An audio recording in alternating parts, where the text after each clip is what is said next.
Welcome to Meet the Candidates Forum for the candidates for the August 9th primary election of Mayor of Columbia Heights. The two top vote getters in this election will be on the ballot in the general election on November 8th. Hello, I'm Kathy Tinglestead of the Anoka Blaine Coon Rapids Area League of Women Voters, and we're sponsoring to Meet the Candidates. I live in Coon Rapids, so I don't have an opportunity to vote for any of these candidates. All candidates were invited to this forum, and there are just the three running for the one position of mayor. The League of Women Voters does not support or oppose any political parties or candidates for office. The League does help citizens become informed voters, advocates for important reasons on important issues. This forum is about informing voters, and actually we have quite the informed voters already because they submitted over 101 questions, and we'll just be doing basically a handful of those today, kind of representative of the different areas that were submitted. If you're interested in the League, visit our website, and it's abbreviation of our name, League of Women Voters, Anoka Blaine Coon Rapids, Minnesota.org, so lwvabcmn.org. We have women, men, and young people are invited to join our League group. The candidates will answer two introductory questions, one at a time, which they did receive in advance, and those will be followed by the questions that were submitted from the public via our website, and questions of importance to the League of Women Voters. And then we'll end with a 60-second closing statement from each of the candidates. Answers for the first two questions are limited to 90 seconds and 1 minute for everything else. Candidates will take turns, will rotate, and they drew numbers for the initial start here. So we're welcoming these three mayoral candidates, and they are, in the order that they will speak, Mike Ahrens, Cliff Johnson, and Amada Marcus Simula. And so we'll start then with Mike. And the first question for 90 seconds is, what is your motivation to run for this office, and what experience or knowledge would help you to serve effectively? Well, the plain, simple answer as to why I decided to run is because for about 20-some years, I lived off and on in the city, pretty much grew up in the area. I've seen some changes that could be avoided, that could be helped, and I believe with my experience with the city, especially with the high school, being part of a couple of the sports team, I believe with that experience I can help make the city be a home for everyone. It's been a home to me, like I said, for 20-some years. I want to make sure it's a home for everyone else. Okay, great. And moving on then to the second candidate for this evening, Cliff Johnson. Same question. What's your motivation to run for this office, and what experience or knowledge would help you serve effectively? Thank you. First of all, I'd like to thank the League of Women Voters for hosting this forum. My motivation comes from seeing the issues the city has being played out on a daily basis. I live in a neighborhood with a high concentration of rental properties. I see lots of garbage problems, not enough garbage cans that are not covered, huge piles of garbage left at the end of the month, grass that's not been cut, snow that's not been plowed, sidewalks that have not been shoveled, as a few examples. I feel that everyone deserves a clean, decent, safe place to live, and these are all problems that can be rectified with the proper focus. My experience as a board member of an HOA will be very helpful, as we have many of the same issues. It's like managing a small city. My experience with having such a long history with the city will also be very beneficial. Thank you. Thank you. And now to our third candidate, the incumbent, Amada Marcus Simula, 90 seconds. And the question again is, what is your motivation to run for this office, and what experience or knowledge would help you serve effectively? Thank you. I always want to thank you to the League of Women Voters for hosting this. My name is Amada Marcus Simula. I am the incumbent running for mayor of Columbia Heights. And before I answer the question, I just want to acknowledge that Columbia Heights is located on stolen Anishinaabe Dakota land. I believe in honoring the truth, integrity, and authenticity. I am the only candidate that strives for equity and equality. I fight nepotism, and I'm committed to representing everyone. We're one of the most diverse cities in Minnesota, and I'm the city's first elected person of color, and representation matters. I don't wait for concerns to come to me. I hold regular meetings with organizers and faith leaders, business owners across many cultures. I have insights and leadership experience that makes me uniquely positioned to continue serving as your mayor. I'm the only candidate who knows how to get things done by leveraging the talents of our city staff, organizations, and community volunteers. Before I was elected, I was the Columbia Heights Adult Enrichment Senior Program Manager. I worked with adults and seniors and families, making sure that adults have opportunities to connect. I worked at our city in the Public Works Department and was instrumental in setting up our curbside compost program.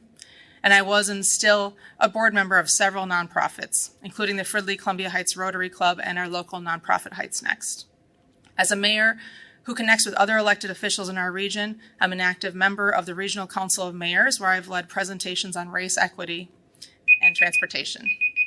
Thank you. We'll move on to the second question, and we'll rotate with Cliff Johnson starting this time. Cliff, what are your goals for Columbia Heights' future? Some of the goals, not all of them I have here, but some of them are strengthening the city's management of residential rental properties that we have in the city. Again, everyone deserves a decent, clean, and safe place to live. I'd also concentrate on improving our vendor services, such as garbage and recycling. Everybody in the city can see that we have a problem with those right now. I would like to reinforce in getting a better vendor that would take care of the business that needs to be taken care of. I want to improve public safety within the city, police, fire, etc., including traffic safety. If we address these issues, I feel we can attract more business to the city. Thank you. Thanks. And that same question to Amada Marcus Simula. What are your goals for Columbia Heights' future? Thank you. My goal is to bring the community's voice into action. We want a city that's safe, vibrant, welcoming, inclusive, a home for everyone. Yeah, I hear a lot of requests for more grocery store options or skateboard parks, soccer fields, or community center, but we'll need to work on our budget to see where we can go with these ideas. We need to make our budget reflect our values. My current priorities are addressing residential concerns, including housing and supporting renters and landlords. Supporting local businesses. It's harder than ever to run a business in today's economy with the pandemic as it is as well. So I will continue to promote and meet with business owners and employees. And then public safety, including supporting our new embedded community social workers at our police department, and then working towards safety improvements along high traffic streets like Central Avenue. Thank you. And same question for 90 seconds from Mike Ahrens. What are your goals for Columbia Heights' future? My goals are pretty much shared with the current mayor and Mr. Johnson as far as public safety. I would like to work with the police department to try to add some more bodies on each shift to, help with that. Also, I would like to work with current and future businesses to help cost affection for the city to be able to provide like skate parks and other kind of fun activities for the locals and neighboring cities to enjoy, and to help make cost-effective living for both landlords and the tenants, so neither one can go bankrupt trying to have a roof over their head.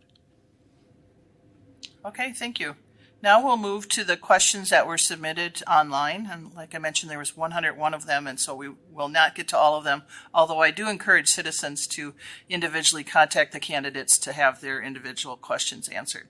So with rotating, we're going to start here with Amada Marcus Simula, and the first general question is, what differentiates you from the other two candidates for mayor?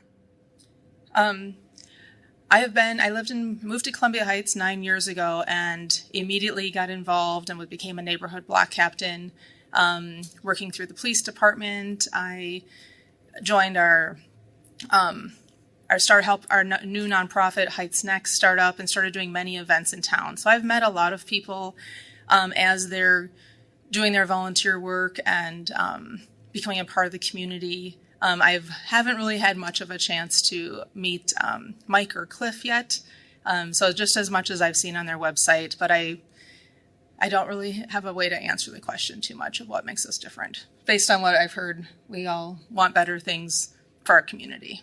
Okay, thank you. And so with that same question then, Mike Ahrens, what differentiates you from the other two candidates for mayor? You know, like the mayor said, we pretty much want the same thing. What makes us different? Truth be told, the mayor has more experience, obviously, being in her position, and Mr. Johnson with his experience with the HOAs. The only thing that I can reiterate is the fact that I volunteered my free time with the sports teams when I was a student through Columbia Heights Public Schools. And I'm not sure if they did anything with their school, you know. But I think, I don't know, we're all different in our own way. And again, we want pretty much the same thing. So I guess there's nothing too much different about us. Okay, thank you. Cliff Johnson, same question. What differentiates you from the other two candidates for mayor? Thank you. I think that I don't know who's been here the longest. I've been involved in the city for a long time. I was attended the school system from 1 through 12, a graduate of Columbia Heights High School. I bought my parents' home where I lived and lived in there for another 13 years. Been around the community a long time. My job transferred me out for a while. I came back, lived in some other suburbs for a while. Then we just purposely decided to move back into Columbia Heights because we really liked the area and we missed it. The only other thing I can think of that would differentiate me from the other two opponents is I've been a residential housing landlord for 20 years. So I know what it takes to be a good landlord, and I can spot a bad one. I've got a lot of experience in that particular area, and I'd like to be able to share that with the city as a mayor. Thank you. Thanks. Okay, we'll move on to the next questions that were submitted, and we'll start this time with Mike Ahrens. And lots of different questions about public safety. And this one's a little bit longer, but bear with me here. The current city charter stipulates that the mayor holds the executive authority over the Columbia Heights Police Department with sole hiring and firing power of the police chief. All other city departments are under the authority of the city manager. Would you support changing the charter to put the city manager in charge of all departments, including the police? Why or why not? I think, in my opinion, it is a little too much authority for one person to hold. I think, in my opinion, what would be more efficient is if it was a committee decision to fire a police chief, hire a new one, get together and give negative and positive reasons as to why we should fire this one and then hire this one to replace him. I think, if we're going to make that kind of a change, that's the kind of change I would make. Okay, thank you. Cliff Johnson, I'll just read the last part of it again, related to public safety and the authority over the police chief. Would you support changing the city charter to put the city manager in charge of all departments, including police? Why or why not? Thank you. As far as this question is concerned, I believe keeping it as it is currently now, with the mayor being in charge of that. I believe this issue was on a referendum at some time not too long ago, and the city turned it down and wanted the mayor to keep control of the chief of police. So I think the city has spoken on that issue. The city manager, she does a great job. She's a really great person. I just don't like having all the control of everything under one person who's not an elected official. I will never,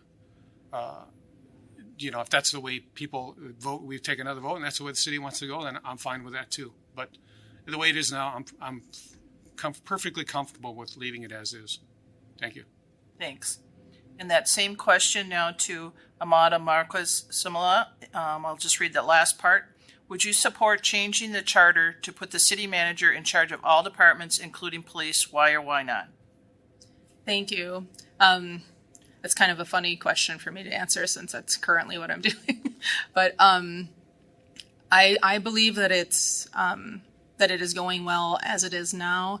But at the same time, I also agree with Mike and with Cliff. I think have an opportunity for more people to make the decision. I don't see the harm in that. And also it was on the ballot, I think 4 years ago, maybe 6 years ago.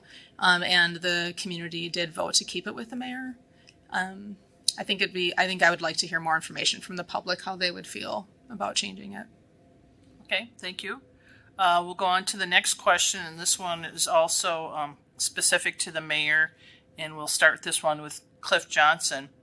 So the person who submitted this question says that as of May of this year, the mayor has issued 32 proclamations over the last 2 years, I guess, 18 in 2021 and 14 in 2022.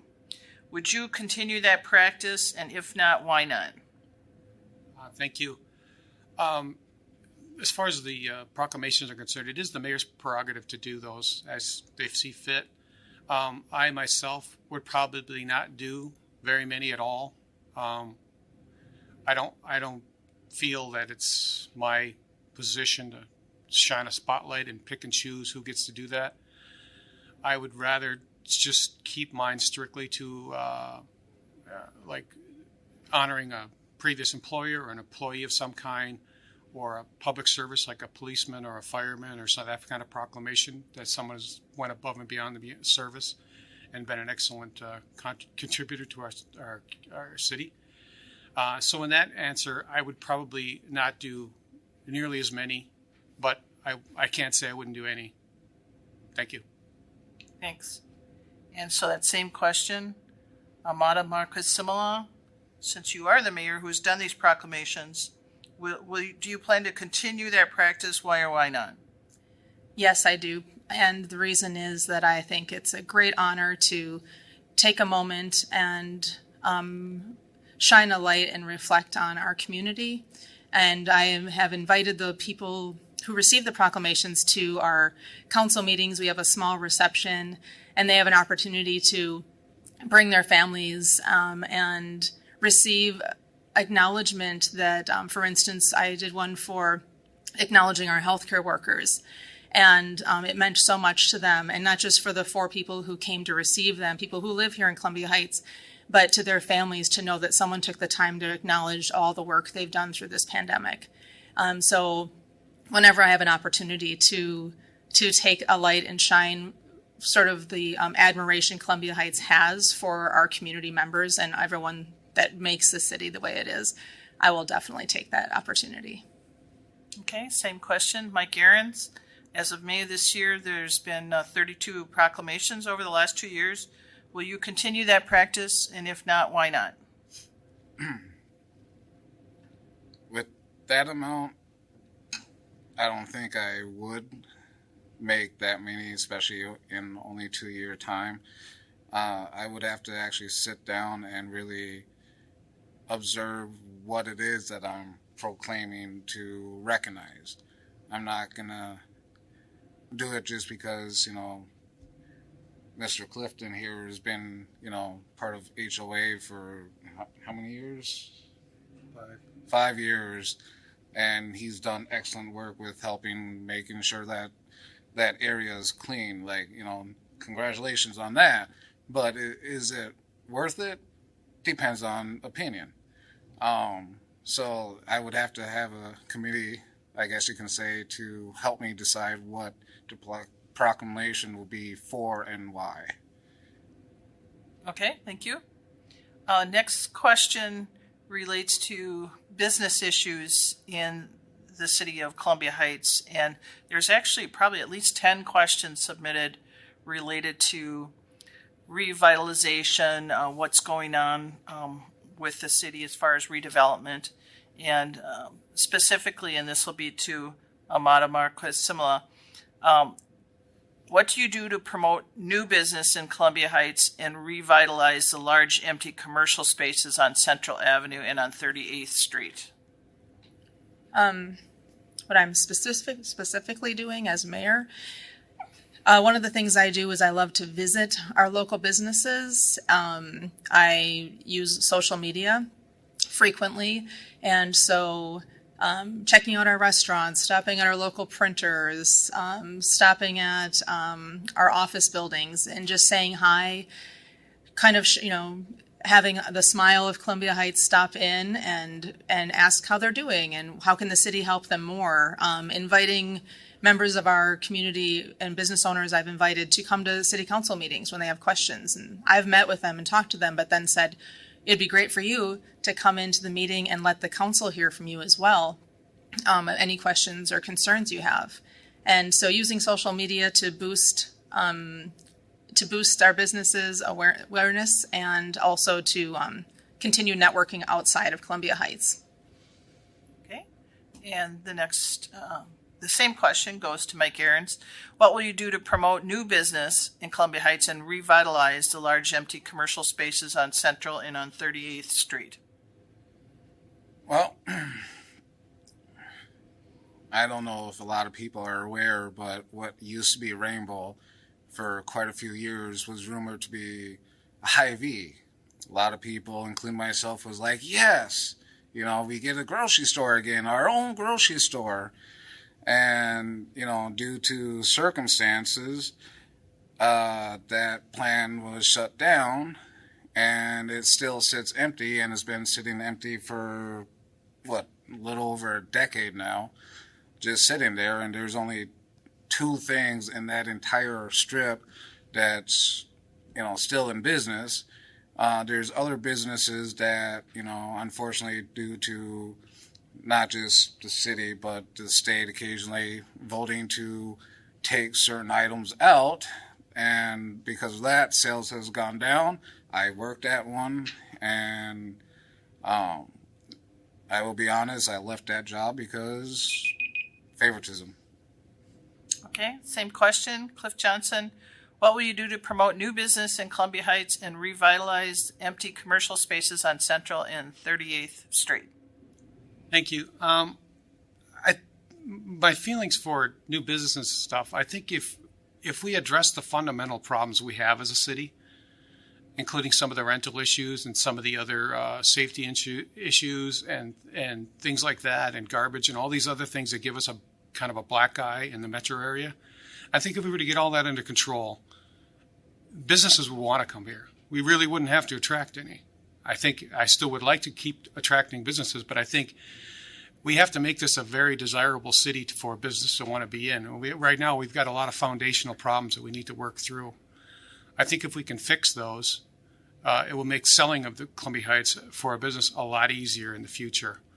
And I think that's would be my platform and the way I'd want to go. Thank you. Thank you. And now we'll move on to the next question that was submitted by the residents.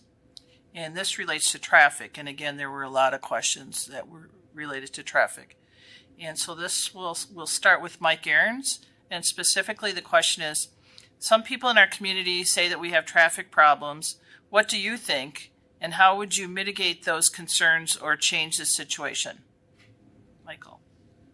Yeah, depending on in what way you mean we have traffic issues. Do we have traffic issues on our main lanes of Central Avenue or University or back roads are from Central to our houses or to the businesses?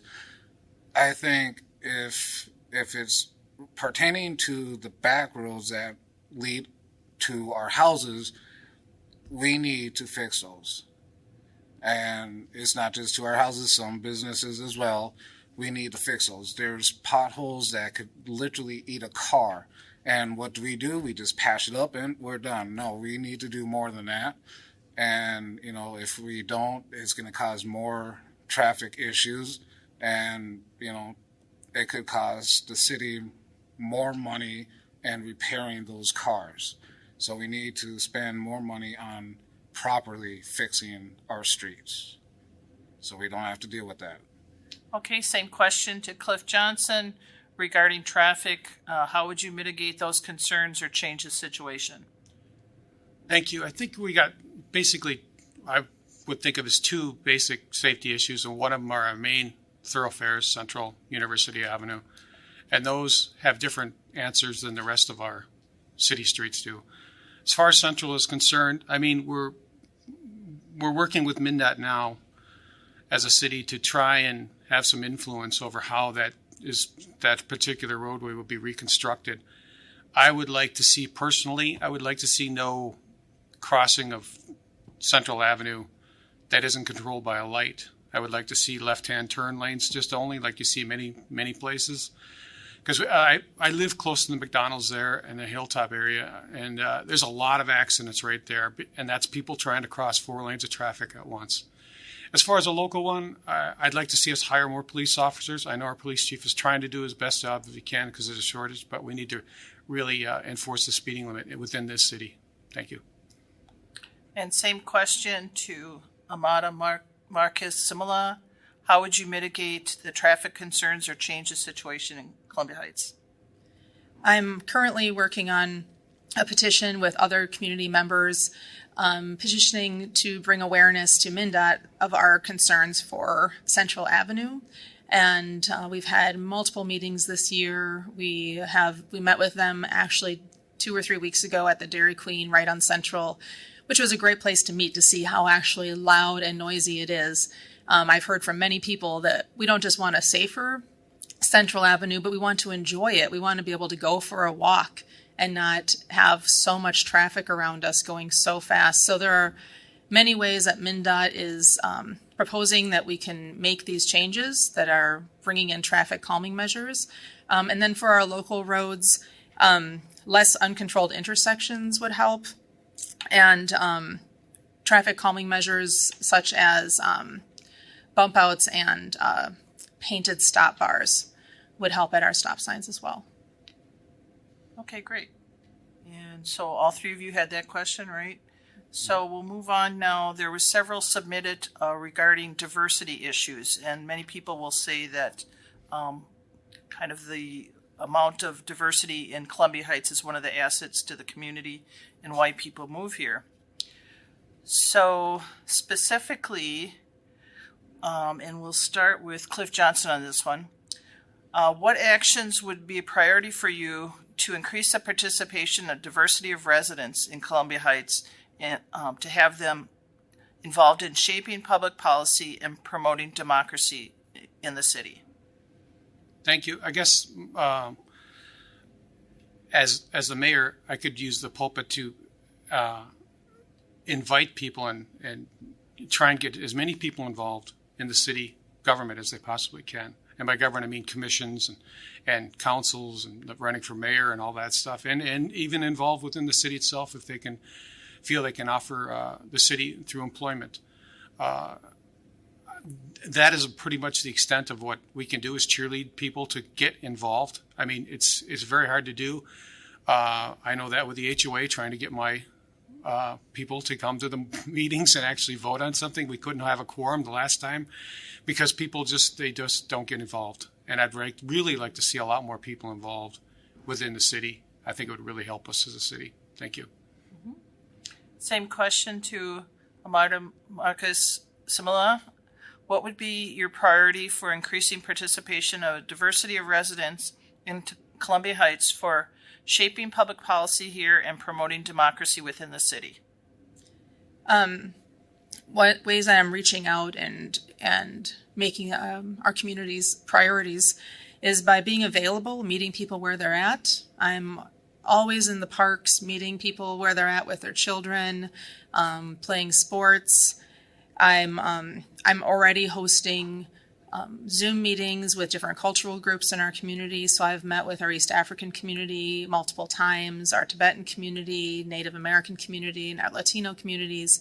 I attend the senior center events and take painting classes so that I am a part of and working with and building connections with our senior community as well.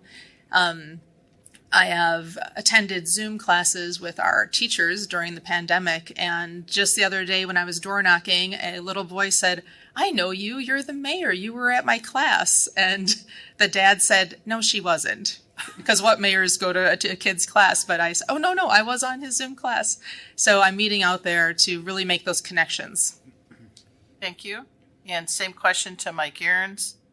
What actions would be priority for you for increasing participation of diverse types of residents in Columbia Heights and shaping public policy to promote democracy within the city?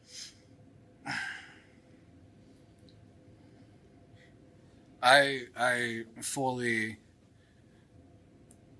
and how do I put this? I agree with what they said about bringing people together to vote on certain things together as a community. It doesn't matter, from what location and what have you. But I just try to be more involved amongst the community of everyone. That, no matter what, there's diversity, but we are all together. We're all in one city. We need to act like it. And we need to put our diversity aside and just come together. And, of course, vote on things that matter to us as the citizens of the city. Okay, and with this next question, I know with the league we always like to kind of put a lighthearted question or a little bit not so policy-oriented question in here, and we did have several submitted. The one I will not ask you is, if Columbia Heights had a city song, what would it be and why? But the one I will ask you is, tell me something interesting about yourself, a little bit of trivia that community members may not know. And the first one on this one is Amada Marcus Simula. Well, I grew up in a musical home. My dad played bass guitar and played in bands pretty much my whole life. And I love polka music, and my dad was in a polka band in Wisconsin for many years. And I know how to play the accordion. Okay, so maybe you could have answered the one about the city song. Anyway, let's go on then next to Mike Aarons. So the question we're looking for an answer is, tell us something interesting about yourself that people may not know.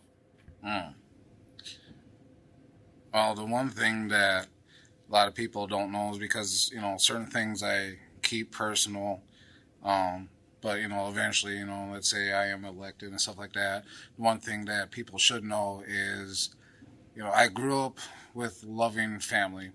My dad's side, is kind of iffy to say because the only person I have contact with most of the time is my grandmother. But on my mom's side, grew up being loved. Certain things came to light and over the last few years. But the one thing that I kept private until now is the fact that I have a 2-year-old that just became 2 on Friday. And, I've made some bad decisions in my life, but since she was born, I think and hope that I've made better decisions to, pass on to everyone else. Good. Okay, same question. Cliff Johnson, tell us something interesting about yourself. Thank you. I wrestled all through high school. Had a great coach, Al Augie. He's still with us, and he's still a great guy. I play hockey 3-4 times a week usually. I really am into motorcycles. I probably own 30 of them. I work on them. I design them. I customize them. That's what I do for my hobby. And that's probably the most interesting things. The rest of them might not be so interesting. Thank you. Okay, so Please teach me. now that I've given you kind of an easy one, lighthearted, we'll go to kind of a tougher one here. There were several questions related to the economy, recession, where things are at financially with the city and with our country as a whole. I know we even had a question submitted by a single mom who talks about how difficult it is to go from paycheck to paycheck. And I know that you hear these issues all the time within the city, and it's the whole country these days. Anyway, this one relates to city services, and inflation and supply chain demands have substantially increased costs of everything. And there's also a tight labor market, and that's elevating the wage demands. And so looking at some of these tougher issues ahead for the city, and we'll start this time with Mike Aarons. Would you support raising taxes as it might be necessary to maintain the city's existing level of services and staff? And if not raising taxes, your other option is basically what would you cut in the city to help keep taxes level? Mike Aarons. Would I raise taxes like property taxes or taxes on businesses? That's two separate issues right there. And some people would say it's the same to a degree, yes and no. Would I raise taxes? No. Would I cut certain things out of the budget? Yes. And there's things that, when I ran for city council back in 2014, we voted to build a new library. Don't get me wrong, it looks beautiful, but did we absolutely need it? Probably not. Maybe that money could have gone to fixing our roads then. I would not raise taxes and probably cut something out of the budget, maybe. But the issue is we need to bring our people back to work, because I believe the more people to work, the more taxes are being deducted from everyone equally, and it will still even out. Thank you. So we'll move on to Cliff Johnson then, and I'll kind of shorten up here. But as far as raising taxes for the city to maintain the current level, or cutting the taxes here in order to cutting services in order to not raise taxes. What's your answer, Cliff Johnson? Thank you. My last resort would be to raise taxes. I think everybody probably would agree on that. I think we need a better understanding of where our money is going and who's paying for what and who is costing the city the most money that's not being paid back, so to speak. An example is licensing for rental properties. I think it's way under. It should be charged more to have a license, as far as I'm concerned. I talked with the chief about it, and some of these instances where they got to go out and they got to notify all these people, it's a money-losing operation. People and companies that are abusing the system need to pay more. The good people, we need to reward them, because if we don't have to spend any money to chase them down, that's money saved we can use for other things. So I'd like to see a better inventory of how we're spending our money before we make that decision. Thank you. That same question to Marcus Simula. So basically, would you support raising taxes to maintain the city's existing level of services? Or if not, what areas would you cut to keep taxes level? I would like us to be as creative as possible in any ways that we could continue to have the same services that we already have. I would very much not want to cut any of our services. I feel like our staff operates on a very lean budget as it is. And so there's ways to apply for grants. There's other creative opportunities that maybe we can look at. But in the end, I would definitely not want to cut services. So I would have to then reluctantly have to raise taxes. Okay, and I believe all three of you have answered that one, correct? So we'll go into the closing comments here. And this is also given 60 seconds. So to continue with our rotation, the first one will be Cliff Johnson. Closing statement? Yes. Thank you. I'd like to again thank the League of Women Voters for hosting this forum, and also the voters of Columbia Heights for investing their time and interest in this campaign.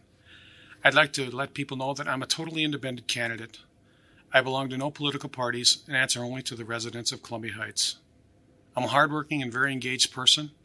If I'm fortunate enough to get your vote, I promise to work diligently on behalf of the residents by improving our vendor services such as garbage, recycling, etc., improve public safety within the city, including traffic safety, and strengthening the city's management of residential rental properties.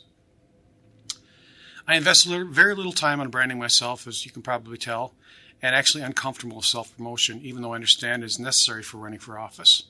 I am authentic. What you see is what you get. I promise to make my position a top priority in my life.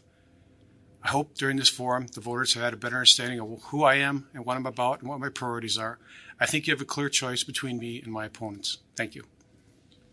And then for closing statements, next up is Amada Marcus Simula.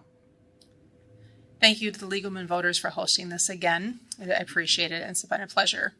Before I was elected, I was very involved as a community organizer and volunteer, and it is a lot of effort to run for office. And a lot of people I talk to are disillusioned with the government, and they think their vote doesn't count. They feel that it won't matter anyway. But a lot of people don't realize that anyone who runs for this office, we are doing it because we believe in the system. We believe in the hope that democracy does work. I work more than 40 hours a week as the mayor.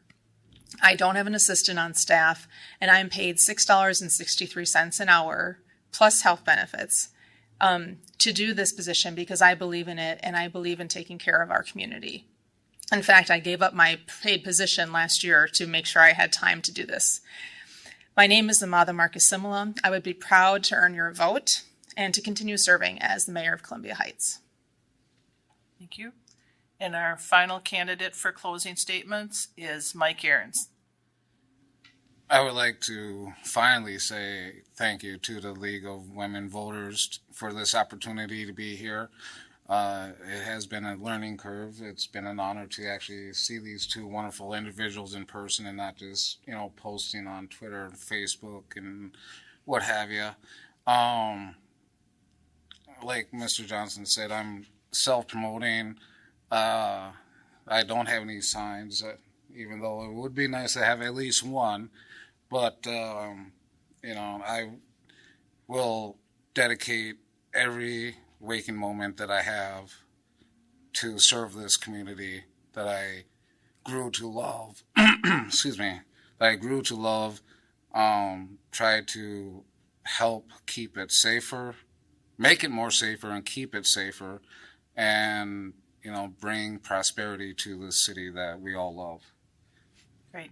So then just to wrap up, I want to thank the three candidates. Appreciate it very much. Thank you for updating the voters about the issues in Columbia Heights here. And thanks to the viewers also for those 101 questions, which were awesome. Thanks for becoming informed voters. And as we move through this election season, look to the website at the League of Women Voters. It's lwvabcmn.org, League of Women Voters of Anoka, Blaine, Coon Rapids, Minnesota.org, as well as through the city's YouTube and city channel. And if you need to register to vote or update your registration, you can do that online. And it's an easy website. It's mnvotes.org, so mnvotes.org. And it'll let you know where to go to vote and give you a sample ballot. Reminder, the primary election is on August 9th, and the three candidates will be narrowed down to two, and the two candidates will appear on the general election ballot in November. So with that, thank you and good evening. Thank you. Thank you.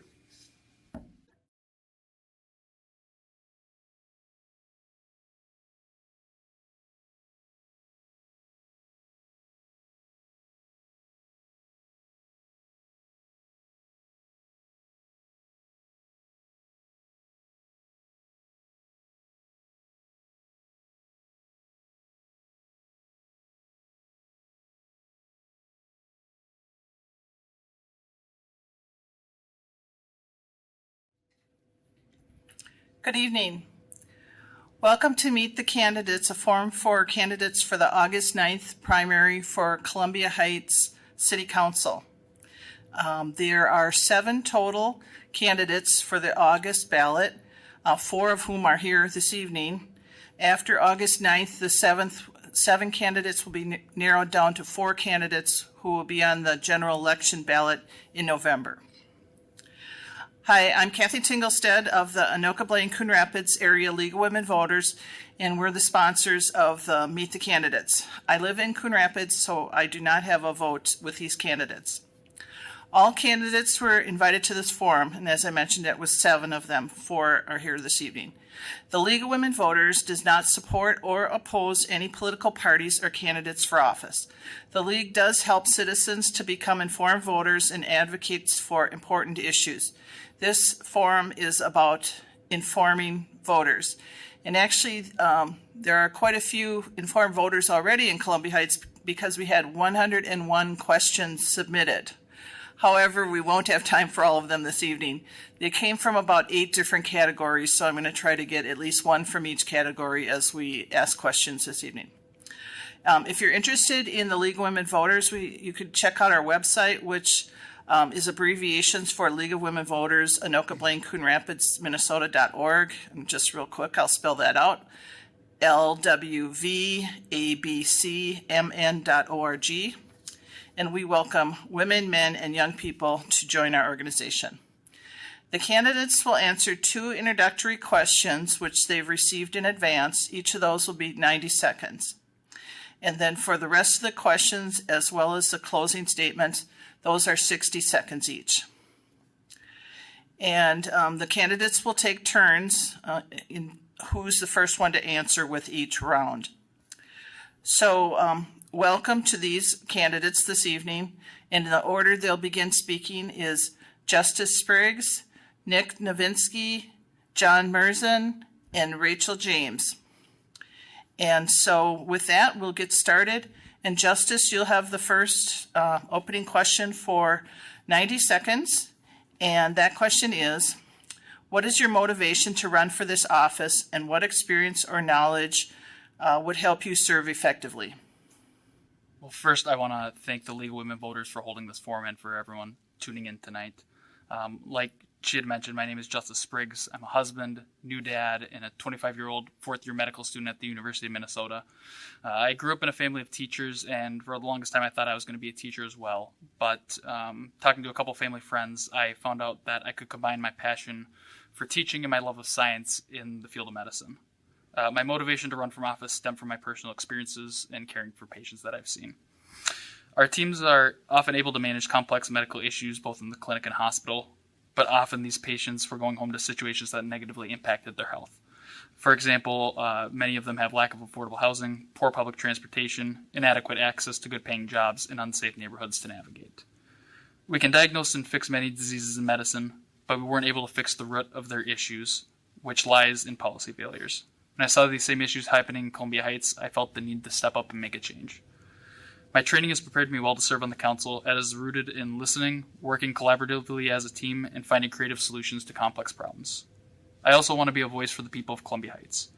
By walking the streets of the city, knocking on over 2,000 doors, and having hundreds of positive conversations, it is clear that the people of the city care about the well-being of their neighbors, but feel that we could be doing much better.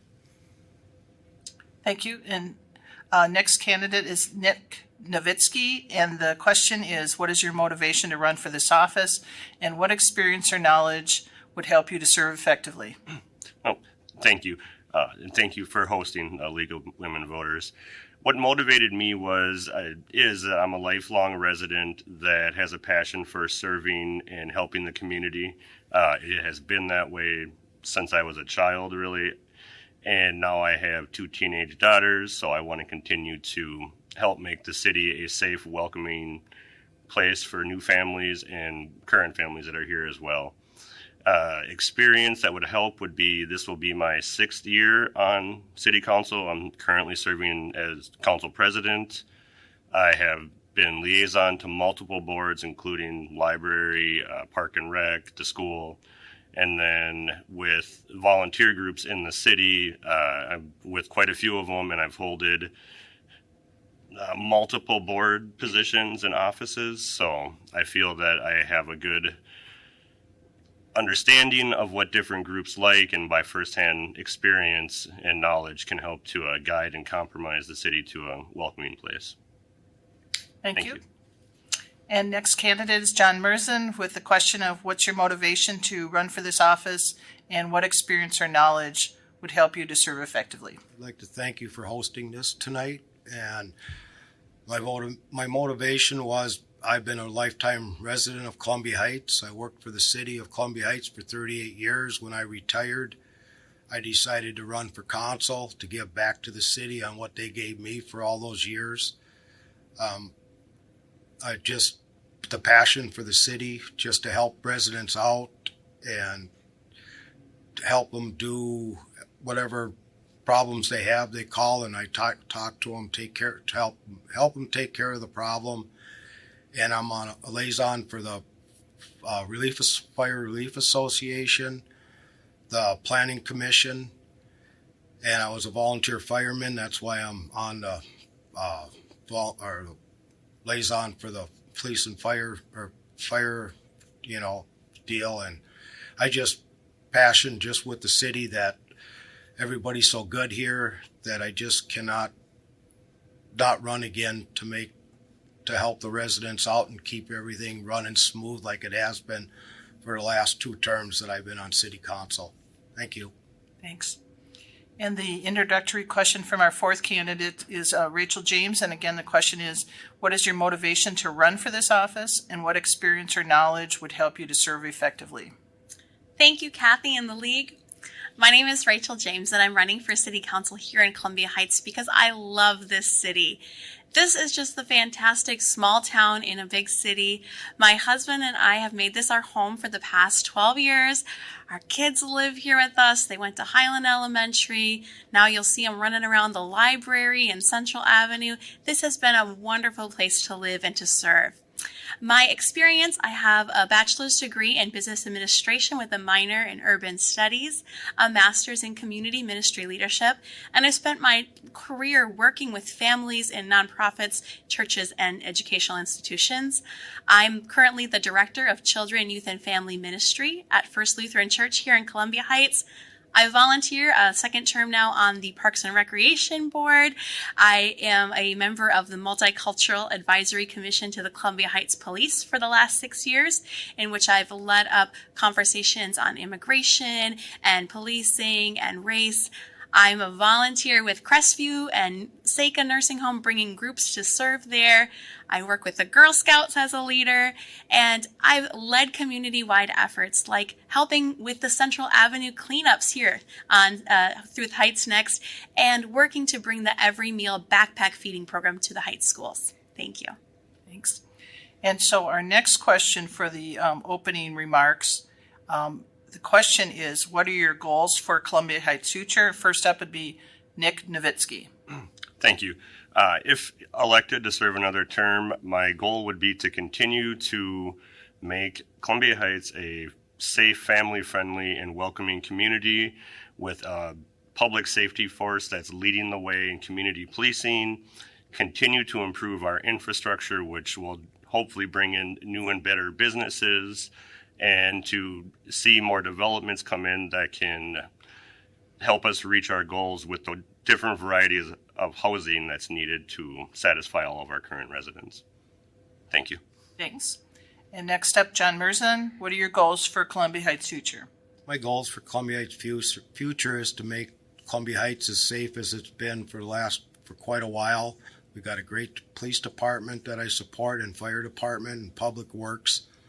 My main thing is just to keep everything running smooth like it has been, working good with all the communities, the Lions Club, the boosters, and all that. So, just trying to keep everything running smooth and make it a safe place, and working to get the playgrounds and stuff, handicap accessible, stuff like that.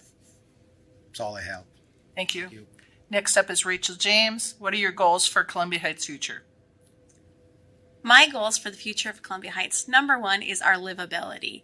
The same things that drew me to Columbia Heights, the great neighborhoods, the parks, the trails, we need sidewalks. I want to increase this public infrastructure so that this is a great place to live. That includes Central Avenue and the safety on Central Avenue, adding in crosswalks and making it pedestrian and bike and transit friendly, along with a great place for our businesses. My second goal would be business development. We have a lot of unused commercial space, and we need those services in our city. We need affordable housing. We need regular market rate housing. We need a grocery store. And we also need that tax revenue that businesses bring. Currently, our city has a low ratio of business revenue to homeowner revenue compared to neighboring cities. And finally, my third goal for the city would be inclusivity. We need to bring diverse voices to the table. We need BIPOC people on our boards and commissions, council votes, who gets to be on those commissions and boards. We need to hear what's happening in our Somali and Latina and our communities of new people, renters, young people. I believe that our city is better when we can hear from everyone. And I've been working in those goals right now. Thank you. Thanks.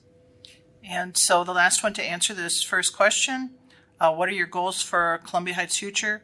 Justice Spriggs.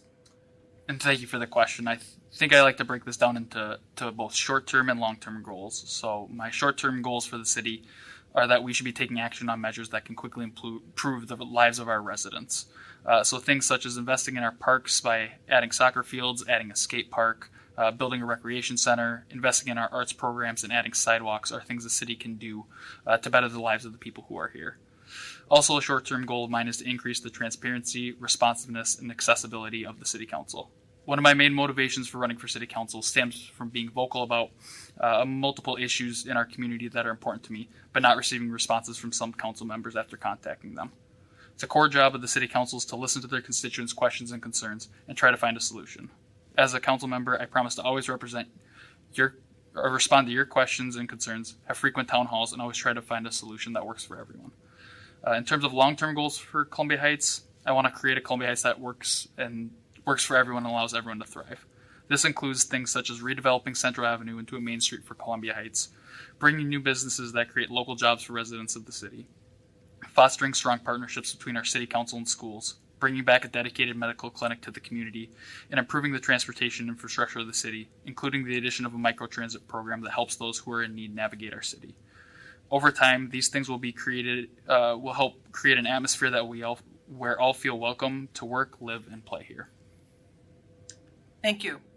And those were the opening statements, and now we'll move to the questions that were submitted from people in the community. And as I mentioned earlier, there were 101 questions. I think that's a new record for League of Women Voters, which is awesome because it tells that people are paying attention. And so the questions range from different areas about traffic, business, diversity, climate change, all kinds of tax issues. And so I'll try to kind of touch on maybe one question for each of those categories. We're going to start with public safety, and each of you alluded to it in your earlier comments, but I'll give you another 60 seconds to talk about what you're going to do. And so specifically the question was, what would you do to enhance public safety in Columbia Heights? And first up is John Merzin. Make it safe for the kids to play in the parks, make Central Avenue a safer place from all the accidents that we've had in University, and just support the police department because they're doing a great job, so is the fire department, And my main goal is to make the streets safer for every resident in Columbia Heights. Thank you. Thanks. And so for a 60-second response, next up will be Rachel James. What would you do to enhance public safety in Columbia Heights? I have been volunteering and working with our police department. Almost as soon as we moved in, I signed up to be a block captain and attend all the coffee with the cops. Like I said, I've been working intensely for the last 6 years with the department because I really believe public safety is something that we can all add to. What I would do is public safety includes our award-winning community-oriented policing. That's what we need to have. We are here to serve our neighbors, whether that is with an ambulance, a fire, clean streets, or with an officer. Too often we have seen conflicts with residents and police because there's not listening and communication, and the Heights Department does a fantastic job of that. I would continue to support the initiatives of having the social workers embedded in our police department. I also would include opportunities to work on town halls with the police in our various diverse communities. Thank you. Thanks. And next one to answer this question is Justice Spriggs. What would you do to enhance public safety in Columbia Heights? So, looking at the 2022 census data, one of the top concerns of the residents was rising crime in the city. But at the same time, 93% of those who filled out that same city indicated that they do feel safe in Columbia Heights. So, what that's telling me is that they feel safe in Columbia Heights, but we need to take a collaborative approach with the cities around us because we can't look at public safety in the box of Columbia Heights. We need to have active conversations with St. Anthony and Minneapolis and Robbinsdale and Fridley, and New Brighton as well to make sure we're all on the same page in terms of our public safety plans and we're trying to be proactive. Because coming from a healthcare background, healthcare and public safety are somewhat alike in terms of that the best thing we can do is be proactive before concerns happen. So we need to continue investing in programs and initiatives that help those that are in trouble and need help to try to prevent crime before it happens. And as was mentioned before, our police department is active and engaged in the community, which should continue, and they've done a good job about that. And the addition of a social worker to the police force has been immensely helpful, and I support that program and would like to increase the number of social workers we have on staff because we know that the outcomes with those who are in mental health crises definitely improves when they're present. Thank you. And next up is Nick Nowitzki. Same question. What would you do to enhance public safety in Columbia Heights? Oh, thank you. I would continue to fund our public safety departments, police and fire, with the necessary training, equipment, and resources that's needed to effectively reach everybody in the community. I'm happy that we actually did just add a second social worker to the force, so that there will be one for day shift and night shift, another that we're leading the way in keeping people safe and helping an underserved population of our community. And the other thing would be to keep improving the communication. We need to make sure that we have accurate, timely communication out, especially if something tragic happens, so that the misconception and assumptions aren't put out there first, giving a bad perception and not the reality. Thank you. Thanks. So we'll move on to the next question here. This is regarding traffic. We'll be starting with Rachel James. And there was several different questions about traffic. Somebody pointed out street parking in the winter is difficult and a lot of accidents, it seems, by some of the busy roads. But the question specifically that I'll read here from one of the residents is talks about Highway 65. It says, north of here, many people talk about the need to improve Highway 65, which of course is Central Avenue in Columbia Heights. How do you see the city being impacted by changes to that road, perhaps as soon as 2026?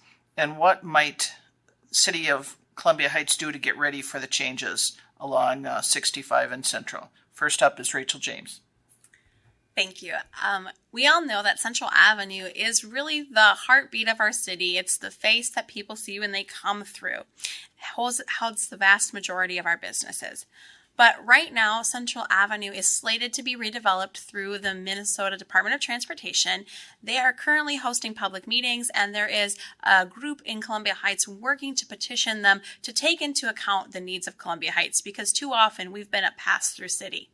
And so what I've been working with them and advocating is that we would include the needs of everyone here: public transportation, bikers, walking transit. And so what we need to do as a city is we need to make our voices heard.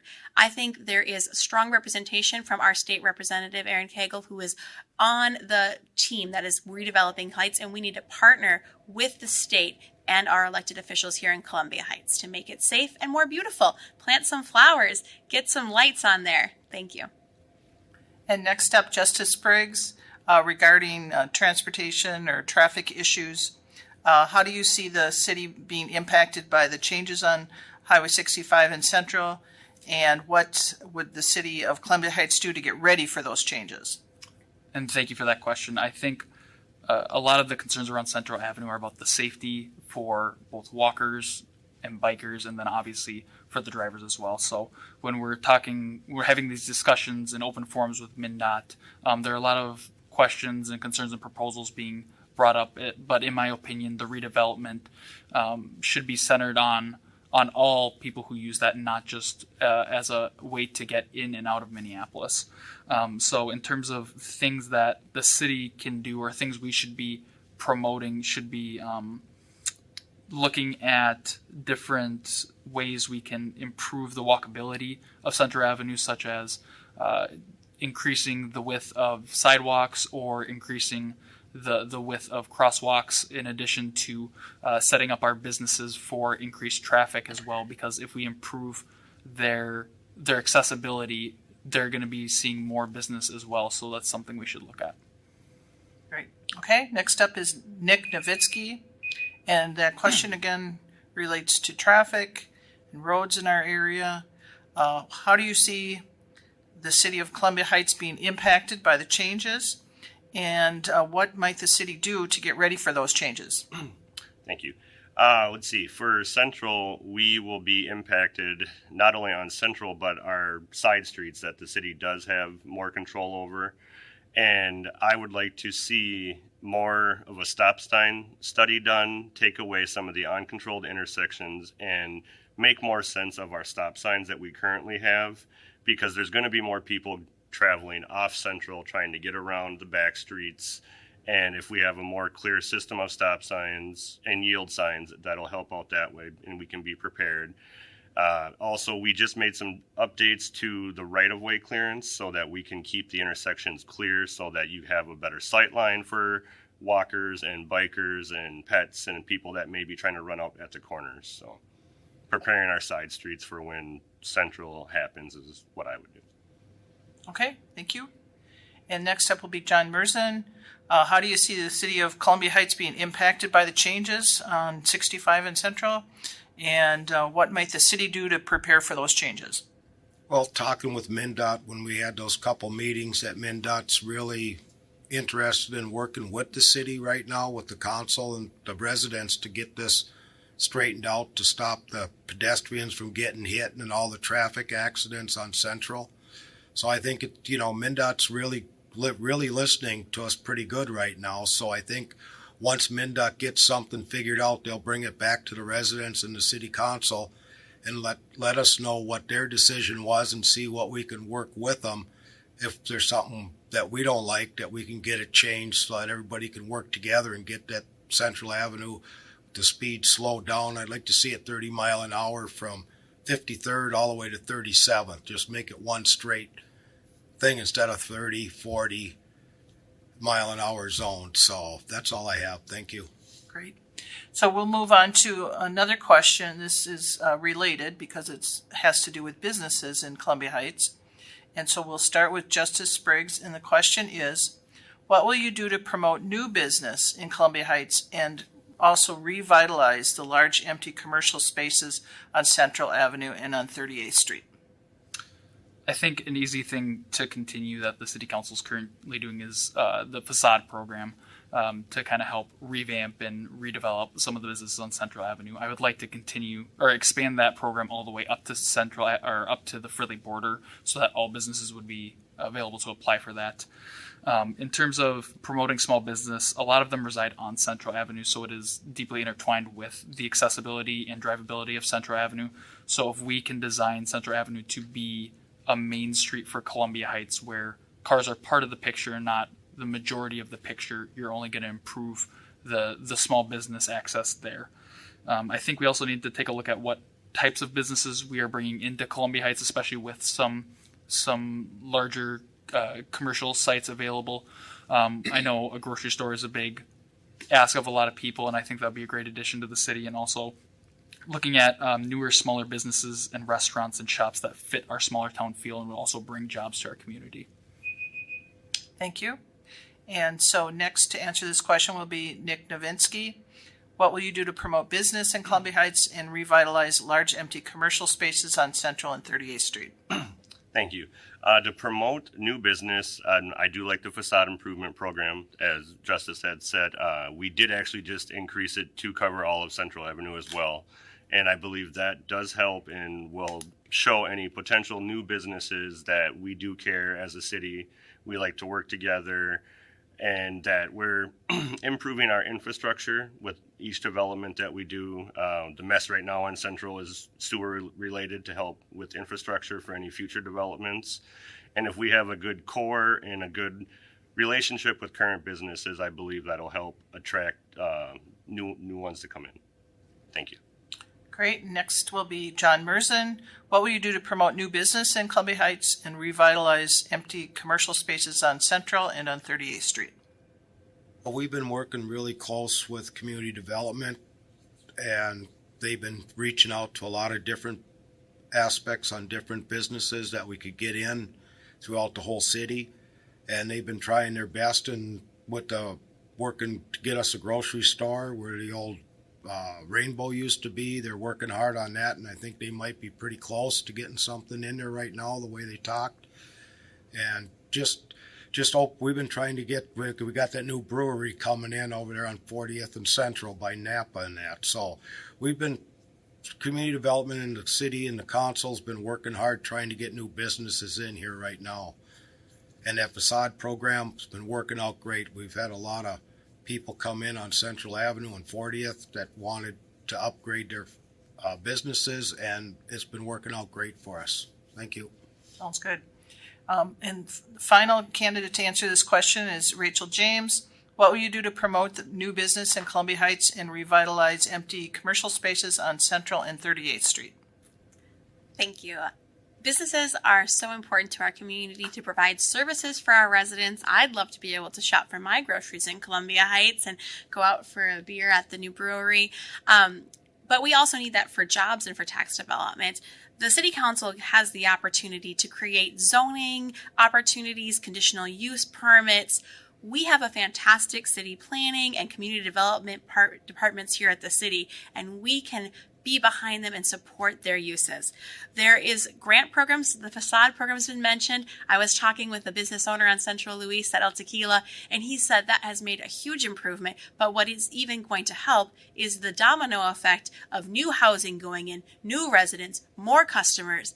And there's another grant program that the city is doing for fire suppression systems. I support that. The Chamber of Commerce meets quarterly at the Columbia Heights Library. I've attended those meetings and heard from the business owners that they want more connection and communication in Columbia Heights. Thank you. We'll move on to another question submitted by someone in the public. And there was actually several of them related to taxes and city budget. As you know, City Council, it's one of your main responsibilities is balancing the budget. And so specifically, this question says, inflation and supply chain demands have substantially increased costs of most resources while there's a tight labor market, and that's elevating wage demands. So, would you support raising taxes in order to make it necessary to maintain the city's existing level of services and staff? And if not, what areas would you cut to keep taxes level? First up, Nick Novinsky. Thank you. Let's see. With the city just did a compensation study for the workers, every worker in the city, and most of them got raises. So we are going to have taxes to cover that, and I would not be in favor of decreasing any of the services that we've put in place, especially over the last 6-8 years. We have turned ourselves more proactive instead of reactive, and I would not want to get rid of that. And I still want to give all of our employees a livable wage. And unfortunately, that does mean that taxes may have to go up to do that. Thank you. Okay, next up, John Merzen, same question. Do you support raising taxes to keep the city's level of services and staff at the existing level? Or if not, what would you do to cut in order to keep taxes level? I wouldn't want anybody to lose their jobs, so I'd like to do the best to keep the taxes where they're at, or maybe raise the taxes a little bit. But what we've been doing was just doing our best to keep the taxes as low as as low as possible, but still trying to make the residents happy with whatever little tax increase we have, or if we have to do a tax increase just to make sure that we don't lose no public works for the snow plowing or cutting the park grass or fire protection or police protection, because that'll just make the city go downhill if we start having to cut police and fire right now. So we're doing our best to keep it as low as possible if we do have to do a increase in taxes. Thank you. Thanks. Next up is Rachel James. And so would you support raising taxes in order to keep the city's existing level of services and staff? If not, what areas would you cut to keep the taxes level? Thank you. I am very empathetic to our citizens who are struggling to pay for their gas and for their groceries. I know we have 2 teenagers like Nick, and boy, that grocery bill gets really high. But we also do need to maintain our city, and I would support keeping the staff and the services that we have. The city has done a great job with efficiencies and helping people do lots of things with a small amount of hours. And so I would support increasing those efficiencies, but also raising taxes if need be.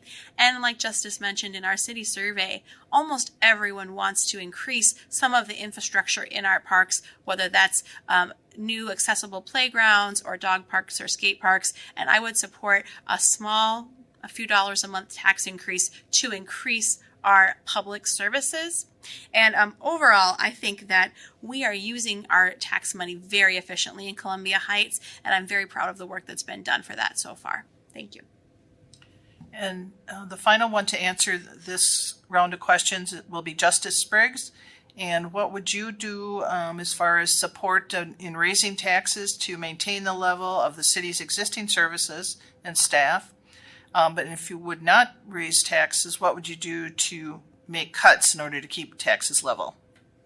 It's always a constant push and pull between increasing taxes and making cuts. And it's definitely a difficult decision to make. But given the services that the city currently offers, I would not want to make any cuts to those. So I would be in favor of a small tax increase if needed to keep our city services and the workers employed with that. And once again, referencing that 2022 citywide survey, there is actually an appetite for some small tax increases if the public knows what their money is going towards. And specifically in that survey, things like investing in our roads, our parks, redevelopment immersion hall, and bringing a dedicated recreation center to Columbia Heights are either supported or strongly supported by 73% of the people who took that survey. So I think we need to always be mindful of who these tax increases are going to end up affecting the most, but a large portion of the community is for a small tax increase if they know it's a good investment for the community. Thank you. We'll go to our next round of questions, which will be a little bit lighter. We always like to have something in here which is kind of an icebreaker, not quite so deep as taxes and all those types of things. Somebody did submit a question about if Columbia Heights were to have a city song, what would it be and why? But I'm not going to ask you that one. The one I do want to ask you, though, is in your spare time here in Columbia Heights, what are your favorite places to spend time? If you could list a specific location, first up is John Merson. I like going to the parks with the grandkids and stuff, because grandkids are just so adorable that you just can't say no to them. So most of my time is, either at home with either at home with the wife or going out with the grandkids to different parks and doing stuff with them in Columbia Heights. So. Great. Next up is Rachel James. What are your favorite places to spend time in Columbia Heights? Okay, we love to go out to eat. So I already mentioned El Tequila. We go to Taco Loco all the time. Big Marina, Filfala, Off on Dina, Forever. I've gone to Sarna's. I just love all the diverse restaurants in Columbia Heights. If I forgot one, let me know. I will try it. We also love going for bike rides. So we go to Silverwood Park, Cordiac Park. Kids are a little older, but they used to love the splash pad at Husett Park. Seeing movies at Heights Theater is always a blast. I buy things at Dollar Tree. I'm probably the only one who still buys things at Dollar Tree. And I just love to walk around and see all my neighbors' pollinator gardens. We usually go for a walk every day. And I get to meet the neighbors and meet their dogs and see their beautiful yards. That's a big part of my life here in Heights. Right.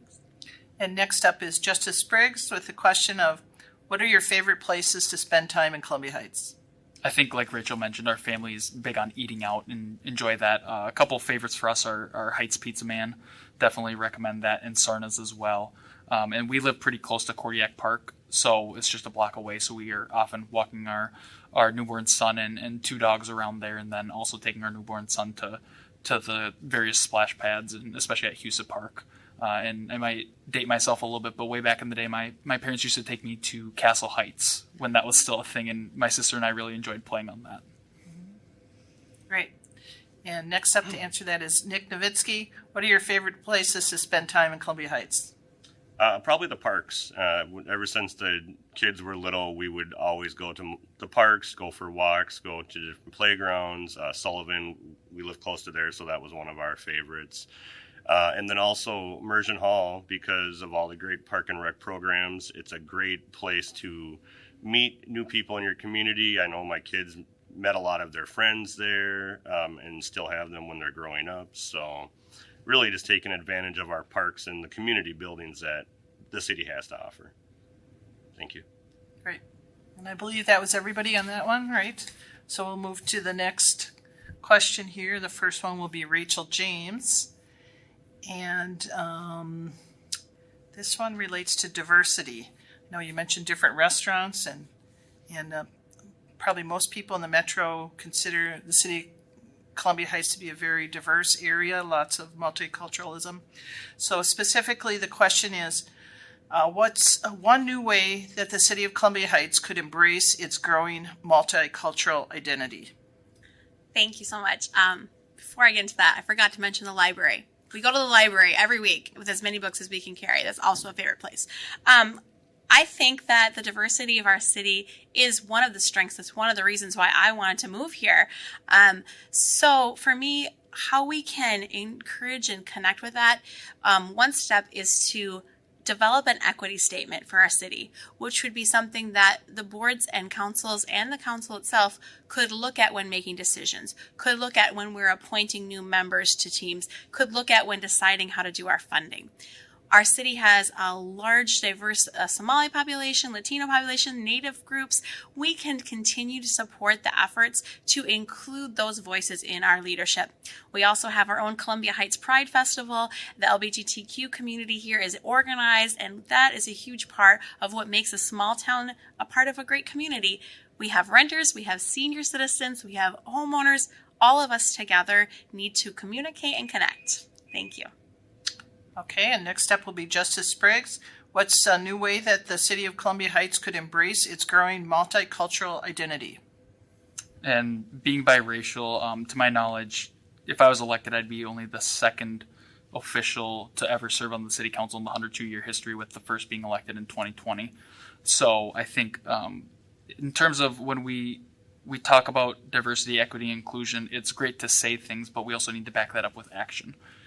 We can talk about appointing people to different boards and commissions, or asking people to run for city council or for mayor, but they also need the support of the community. They need to have the resources to be successful when they go for those things, as opposed to just saying these things but not giving them any resources to be successful. So in terms of that, I would like to actually serve as a point person for people who are interested in getting involved in our community, as someone who has gone through this process before, to kind of give them advice and give them some resources so that they can go in with having at least a little bit of knowledge and not go in blind. Thank you. Next up will be Nick Nowitzki. What's a new way for the city of Columbia Heights to embrace its growing multicultural identity? To keep communication and outreach in new fashions, to engage more people, to come out, apply for the boards, apply for the commissions. Everybody should have an equal opportunity to apply for the boards, commissions, and to run for office. I know a few years ago, since I've been on, we actually opened that process up on our commissions, to where before it was basically a lifetime appointment. If you were on it and wanted it, it just kind of went to you again. Now we have open interviews every year. We've had many candidates, probably more than in the past at all, and it's equal to everyone to have a chance and then to come interview and give your best answers to get on. Thanks. Thank you. And the last one to answer this one is John Merzin. What's a new way that the city of Columbia Heights could embrace its growing multicultural identity?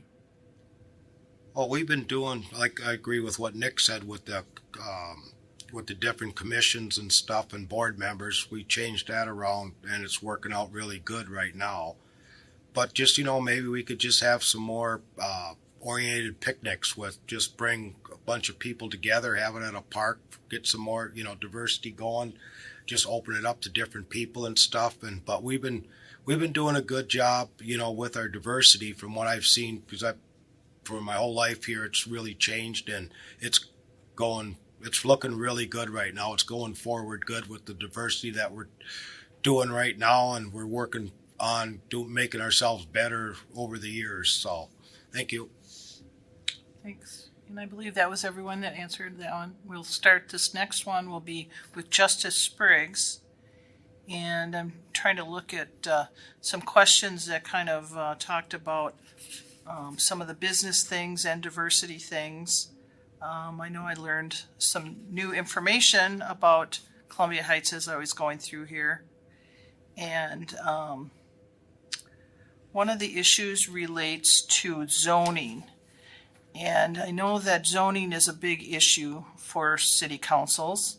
And that could relate to some of the business things that you mentioned earlier. So specifically, one of the residents submitted the question of, if you could change one thing in our zoning code, what would it be and why? Justice. I'll have to admit I'm not an expert on zoning codes, but I think anything we can do to support current businesses in terms of if they're looking for expansions or redevelopment of their current businesses to kind of promote more economic stability or improvement for them. And then in terms of the old the old industrial buildings we have, such as the old Rainbow site on Central Avenue, or you think about the old Unique site down on 37th and Stinson there, in terms of if we can look at the current zoning laws and see if we can get creative about what we can do with what we have, because as it stands now, Columbia Heights is landlocked where we don't have any room to expand outwards. So we either need to expand upwards, which is not always a popular thing, or we need to get creative with what we have to kind of redevelop that into new things for the city. Okay, and then the next one to answer is Nick Nowitzki, is what would you change as far as one thing in the zoning code, and why would you change it? Let's see.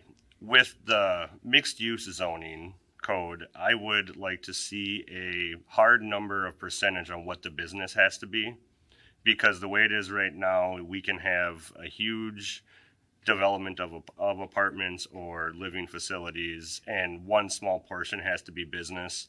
One way to make sure that we get businesses in here is to have a percentage tied to that, and I think that would help clarify a lot of the developments that are coming into. Thank you. Mm-hmm. Next up is John Merzin.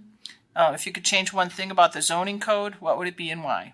The one thing that I'd like to change about the zoning code would be, well, they're working on it, but we're not getting that close to it, is all these people that buy, or businesses that come in and buy, we buy ugly houses, and they turn around and put in single family homes into rental property. And there's so many of them that they're buying up, and so many are on one block or two blocks within the same neighborhood. I'd like to see them step down and change that so that it turns more into a family-friendly neighborhood than rental property, and here rental property next to you and stuff. So that'd be the main thing that I'd like to get changed in Columbia Heights, make it more of a single-family home instead of rental family home. So that's all I have. Okay, and next to answer this will be Rachel James. If you could change one thing in our zoning code, what would it be and why? I agree with John. The new proposed ordinance to limit the number of single-family homes that can be turned into rentals, I think will be really fantastic for our city. We need housing, but we don't want to have these multinational corporations come buy up our affordable houses, which is what drew me to the Columbia Heights, and turn them into rentals. Some of our landlords are fantastic, but some are absent, and the city council spends a lot of time working on enforcement of having good quality affordable housing. So the proposed ordinance has been a topic of discussion at City Council work sessions. It's very progressive and proactive to limit this changeover that might happen. You know, our strength is in our diversity. We found out in Minnesota only 77% of families that are white background own their own home, but only 25% of black families and less of other different ethnic groups. And we need to keep our housing prices stable so that people can buy their homes and make this a place for their families to live. So I think we need to change the number of rental licenses that we allow per block in Columbia Heights. Okay, we'll move on to the next question. And the first one to answer will be Nick Nowitzki. And this is about climate change. Do you support a climate action plan for the city of Columbia Heights? What would be addressed in such a plan and why? I believe in helping the climate and the environment. I guess I would need specifics on the climate action plan. I know that the city already invests and has solar. We do a lot with sustainability, with the pollinator gardens everywhere throughout the city, really. I've planted one of the last couple of summers myself. The adopted drain and just the cleanup that Rachel had mentioned. We do a university cleanup at the same time. And all that involvement from different members of the community really gets people motivated. So I would be for change, but I mean, as far as the climate action plan, I'd have to see the specifics before I say yes to.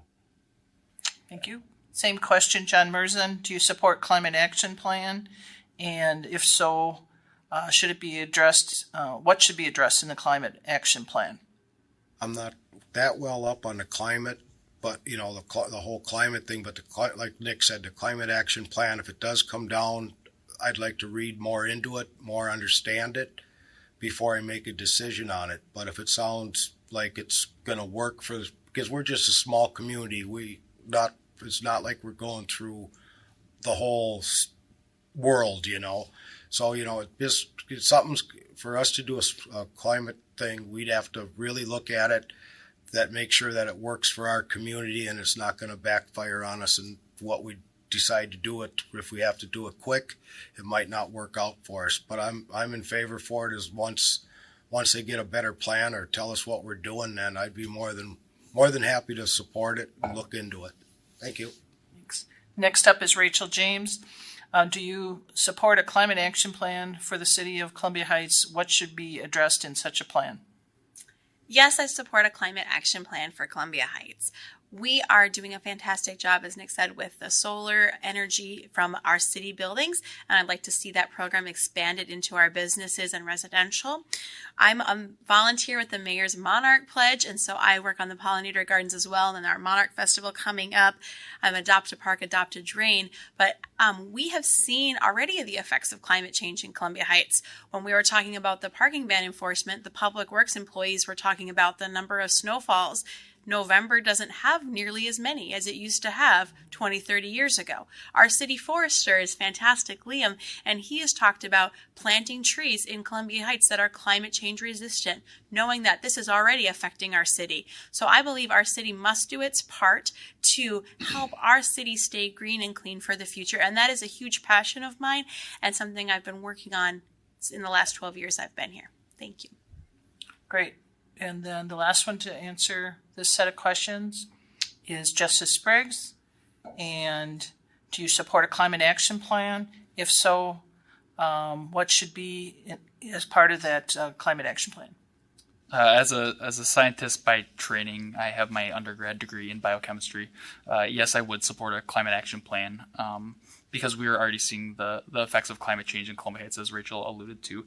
And a couple specific things I would like to look for in that is how we're reducing emissions and how we're also continuing to move towards more renewable energy sources. It's great we already have some solar energy, but we need to expand that further throughout the city. And other things looking at like how can we work towards moving our city-wide vehicles towards electric and relying less on natural gas as well. And I think that we are a small city, but we still need to do our part in terms of combating climate change because in the end, we're we are looking at how we can improve the environment and our earth, not for only our generation, but for our kids as well. And as Rachel had alluded to, we're already seeing less snowfalls in the winter, and as we're experiencing right now, this is a much drier summer than we've had in years past. Thank you. So we'll move to our next questions that were submitted by residents. And actually there were several different ones related to the economy and what's going on right now with the cost of living and inflation and job layoffs. In fact, we even had a single mother send in something and talked about how she, has trouble making it from paycheck to paycheck with supporting her children. And so, knowing that those types of people are living here in Columbia Heights as they are around the country, and looking ahead for a potential economic downturn. Okay, we're going to start here with John Merzen. The specific question is, how do you think the council can prepare the city for a potential economic downturn? John. Boy, that's a good one. I guess the city has to take a look at what we can do to help the residents out and have backup plans for in case residents do fall into trouble like we do now, where they can go through Anoka County for help with their assistance in case they fall behind on mostly anything right now, with the rent and water and sewer and stuff and electric bills. So I think the city's going to be looking, we'll be doing our best to try to keep everything as together as possible to help everybody out. That's all I have. Mm-hmm. Good. Rachel James, what do you think the Columbia Heights City Council can do to prepare the city for a potential economic downturn? One of the things that makes Columbia Heights great is so many people here volunteer and serve in so many places. And I love the programs that John was mentioning, the community assistance programs in Anoka County and the renters assistance here. We also have a fantastic food shelf in Columbia Heights that's so much more. It's SACA, Southern Anoka County Assistance, and they network with many other organizations. So in a time of downturn, we need our neighbors. We just do. And looking back in history, other recessions and depressions, that's how cities have made it through community networking, through community development with one another, through using our volunteerism to support community gardens, job networking. And I think we can do it. It is a big challenge for each of us individually and as a city. Thank you. Okay, great. And next up is Justice Spriggs. Same question. How do you think the city council can prepare the city for an economic downturn? I think one way that the city council can kind of prepare if that were to happen is to know what grants and programs are available through through the city, the county, and at the state level, so that they can be prepared to give that out to any residents who are in need, because a lot of times those programs take time to work, so we need to get to people early before it's too late. I think also a thing that the city can do, which we've already kind of talked about on a couple questions, is be proactive in bringing in businesses, because we bring in local businesses, we're creating jobs in Columbia Heights, and often the financial downturn that some people might be facing is job related. So if we can bring local jobs into Columbia Heights, that's a big thing we can do. But we can't do that without having other support programs. So if we talk about having increased childcare services maybe put on through the school that are low or free of cost in terms of that, because we need to look at not only the financial aspect of what our residents are going through, but also how can we support them in rebuilding their financial stability. Thank you. And the next one for this is Nick Nowitzki. And how do you think the council can prepare the city for a potential economic downturn? First, by making our staff and city services as efficient as possible for the taxes that we must charge to have those services, which I think we do a pretty good job of and continue to make improvements. Second would be partnerships. A lot of the assistance and services that's requested isn't offered at the city level, but it's where people go to look for it and where the starting point is. We need to have better partnerships with the school district, with the county, and with the state to let people know where they can reach out for the proper agencies that can answer those questions and help out. I know recently the school district and Park and Rec had partnered up with some extra reading programs and to make better use of the Circle Terrace building for school related activities, really. And that started by an email that was sent out. I emailed the school staff just to say, hey, we have this great facility here. What can you do to help the residents? Thank you. Okay, we're coming to almost the close of time. Before we go into the closing statement, so I would like to have kind of a shorter, lighter question. And actually, no one submitted it, but we have used this in previous League of Women Voters forums. So I'll start by saying, look to the person on your right, the candidate on the right side of you. And so if you're there, okay, you figured it out. And so think about what they would bring to the city council.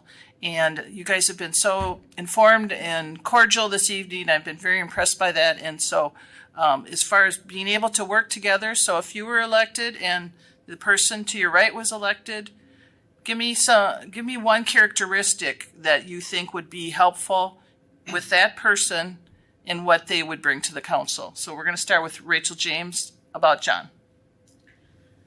I've always appreciated since I've lived here how kind and professional John has always been. And I think that is really important in our city. And you always greet me and you always want to greet every person in the room and listen to their concerns. I think he's a great listener. And I think that he would bring that sort of respect for all people to our city. Thank you. Mm-hmm. And next up is Justice Spriggs. So you'll be talking about Rachel, right? Okay. Characteristics about being on the city council. I think since I've known Rachel for close to a year now, she's a helper. So when I had first initially thought about running for city council, she was the first person I contacted, and she set up a meeting, kind of let me know what was going on and what she thought about it, and was willing to give me any help she needed. And I know she's kind of over the years been really involved with the community and whatnot, and always just kind of wants to lend a helping hand, and that's definitely something that would be beneficial to our city council. Great. And so next we'll go to Nick Nowitzki. So you're talking about justice and characteristics about why he would be a good city council member. Let's see. Being a new father, I think that having a new family perspective always is helpful, new viewpoints and current viewpoints, because raising kids changes so frequently that I'm sure, even from when me and Rachel had young ones. And it sounds like you bring a medical expertise that is currently not on the council, I would say. Thank you. And so the last one to answer this is John Merzen about Nick.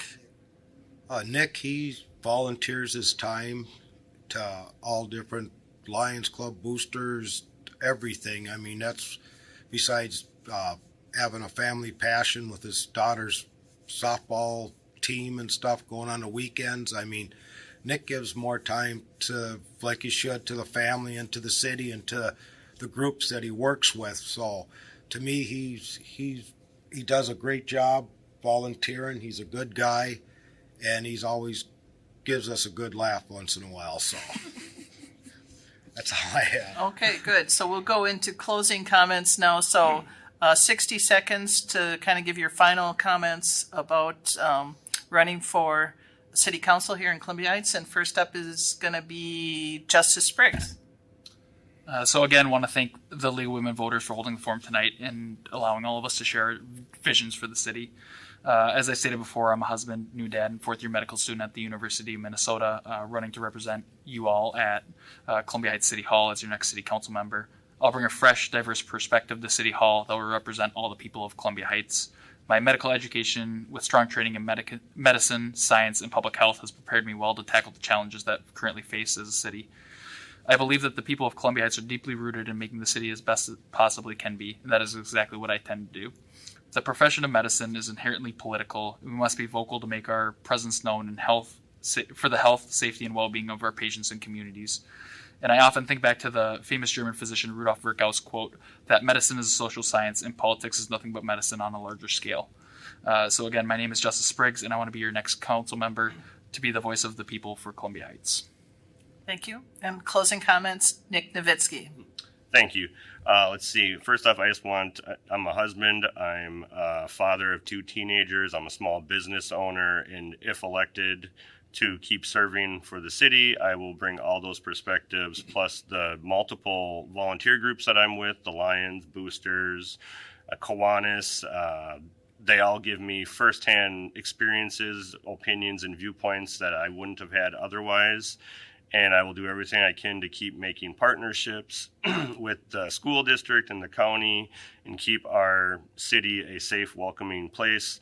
Like our biggest celebration, the Jamboree that I coordinate. And over the last few years, we've had no incidences, and it's one of the best events of the year, and it's attended by families and of everywhere. So thank you. Great. And next up, John Merzen, closing comments. I'd like to thank you for having us here tonight, and my love, passion for the city of Columbia Heights. I grew up here. I love this city. I do anything for the city. So I just like to say, with having my kids here and stuff growing up, that I just can't say enough about how much I love being on the city council, giving back. And there's a lot of stuff that we're working on this year that I'd like to still be around for next year or for another 4 years to help get everything settled in, because this will be my 3rd term if I get elected. And I just want to say thank you to everybody who supported me over the years and who are supporting me now. So thank you very much. Okay. And so closing comments, Rachel James. Thank you to the League of Women Voters. Also, thank you to the other candidates. I know, Nick and John, you've worked hard on the council, and Justice, this is a lot of work running for council. So thank you all for serving our community. We're so happy. And thank you to the many people throughout the years who have asked me to run and who have supported me and have donated and have volunteered. I'm really here tonight and texted me, encouraged me. I will work for you in Columbia Heights. You can count on me to stand up for your First Amendment rights to protest. You can count on me to support referendums and funding that our schools need. You can count on me to be responsive to the various needs of our community. You can count on me to keep asking the tough questions of our police department when it's needed. Voters, thank you for watching this. Man, it's a long night. You're here all night. Check me out on rachelforheights.com or Facebook or Instagram. Email me, call me. I'd love to get to know you and hear your issues. Again, just to wrap up, there are 7 candidates running for the city council positions with the August 9th primary election. The number will go from 7 to 4. And those 4 candidates will be on the general election ballot in November, with 2 people being elected for this at-large city council 4-year term. I want to thank the candidates this evening: Justice Spriggs, Nick Nowitzki, John Merzen, Rachel James. Thank you. Thanks to the viewers for your 101 questions submitted. And I wanted to mention, if your specific one was not asked, please reach out to these candidates. I'm sure they'd be more than happy to answer your question. We're glad to see informed voters. If you'd like more information about League of Women Voters, it's League of Women Voters, Anoka Blaine, Coon Rapids, Minnesota.org. So I'll spell that quickly: LWVABCMN.org. So you can check the city website or YouTube where you saw this program. And then if you need to register to vote, you can do that online. The best place to check is through the Secretary of State's office, and they have a great website, and it's mnvotes.org, mnvotes.org, and that'll give you all the information, including a sample ballot. And with that, I want to encourage everybody to vote in the primary election on August 9th. And with that, thank you and good evening. Thank you.